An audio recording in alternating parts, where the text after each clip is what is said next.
On today's show, Tesla says it'll start making the Model 3 in July. Carlos Ghosn gives up one job as he takes on another.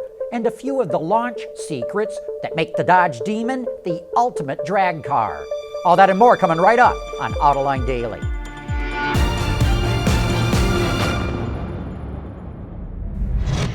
This is Autoline Daily, the show dedicated to enthusiasts of the automotive industry. Tesla reported its earnings for the last year, and the numbers will give plenty of ammunition to the company's supporters and its critics. Tesla sold nearly 77,000 cars last year and brought in $6.3 billion in revenue. That was up 70%.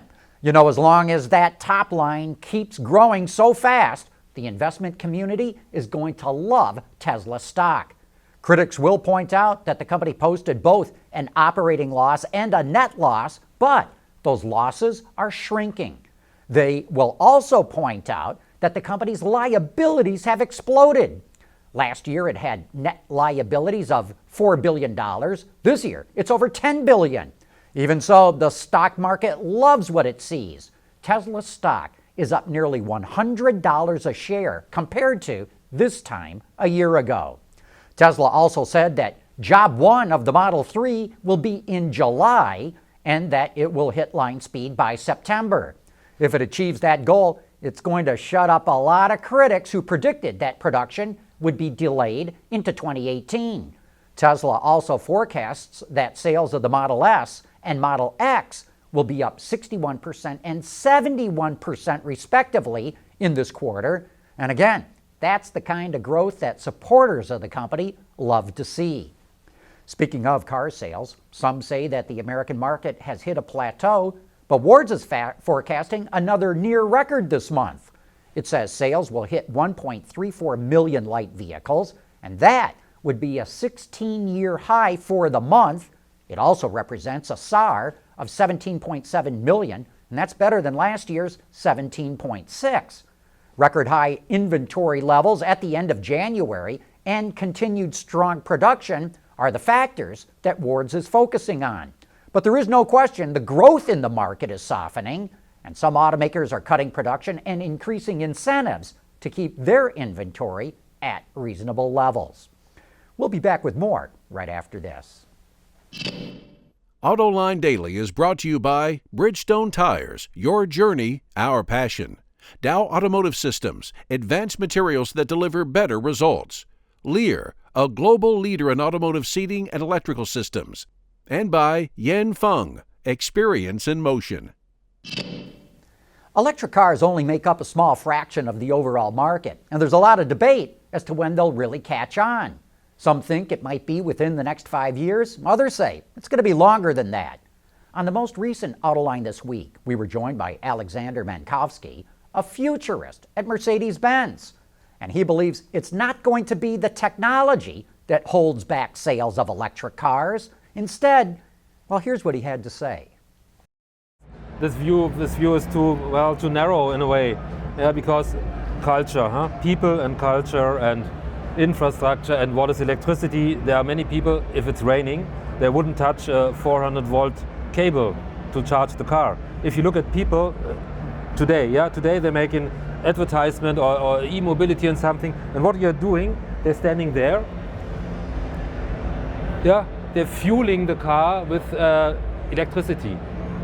This is totally crazy. So you see, I guess if the people, I would say 10 to 15 years will it take until, if optimistic, 10 to 15 years will it take until the people are able to find that naturally and to find that this is like a gasoline. Nobody has gasoline is explosive, but nobody has. When you fuel a gasoline car, you're effectively holding a potential flamethrower. Yeah, that's true, but the people are accustomed to that. So, so I guess futurist means you get to have to develop a sense of time. Sense of time is technology, one thing. Sense of time, culture, people, that's much stronger. Because we are not fast. So if you have a mass, tipping point means the masses will do that, and the masses will do that, I would say, in the earliest in 15 years. And as always, you can watch that entire show on our website, Autoline.tv, or look for it on our YouTube channel. And hey, you're not going to want to miss this afternoon's Autoline After Hours.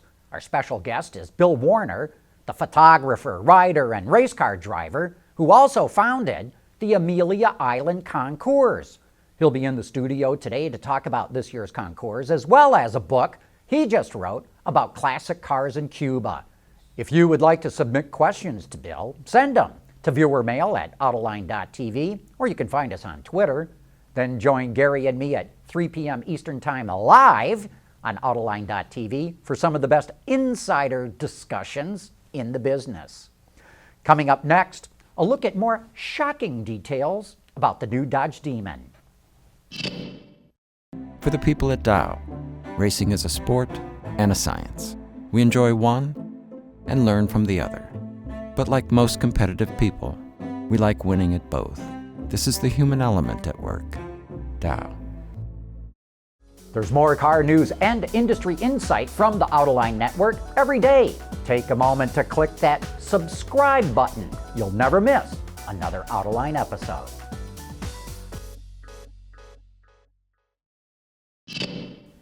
Dodge just released another one of those videos promoting the Demon, a street-legal car developed exclusively for the drag strip. This one is all about achieving the perfect weight balance in launching the car off the line. So, when you put it in drag mode, the front shocks go to their softest setting while the rear shocks go full firm. But if you have to back out of the throttle fast for any reason, the front shocks will go firm and the electronic stability control stays on so that you can maintain control of the car and not hit the wall. Putting the car in drag mode also disables the air conditioning and traction control.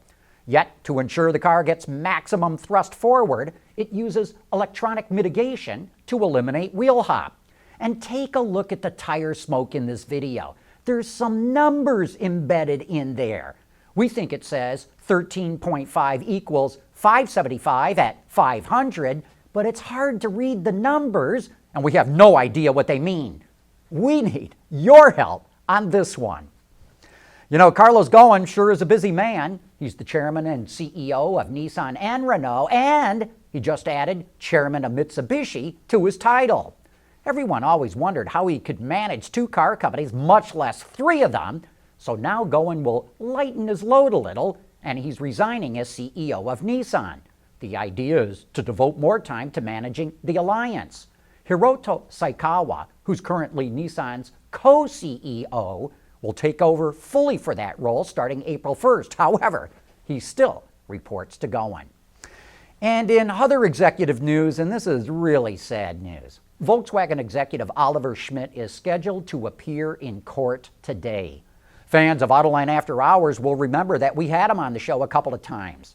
He was arrested last month while vacationing in Florida because he is accused of playing a major role in covering up the company's diesel emission scandal.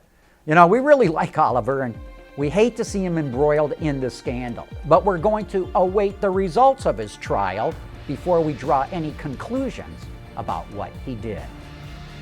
Anyway, that wraps up today's show. Thanks for watching, and please join us again tomorrow.